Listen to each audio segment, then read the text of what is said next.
C'est le personnage principal qui divise, pas seulement sur le fait qu'un trentenaire soit réincarné en un mioche avec toute sa conscience, mais surtout de son comportement.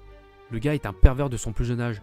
Le gars a genre 4 piges et est excité comme un lapin. Il vole des culottes et les renifle. On rappelle qu'on a affaire à un homme trentenaire dans le corps d'un enfant. Il a déjà de la testostérone à son âge, ce qui n'est pas logique. Ils auraient pu faire ça genre après, à l'âge d'en avoir, parce que voir un mioche faire ça, c'est très dérangeant. Et aussi sur le fait qu'il s'excite sur des mineurs alors que c'est un trentenaire dans un corps d'un enfant, mais bon, ça, ce n'est qu'un détail. Sa cible principale est Roxy, sa maîtresse de la magie. Le gars lui a volé sa culotte, le renifle et le garde comme trésor. Et au début de la saison 2, le gars la garde dans sa poche comme anti-stress. Non, c'est trop. Le pire, c'est que le premier de ses soucis est toujours en rapport avec le...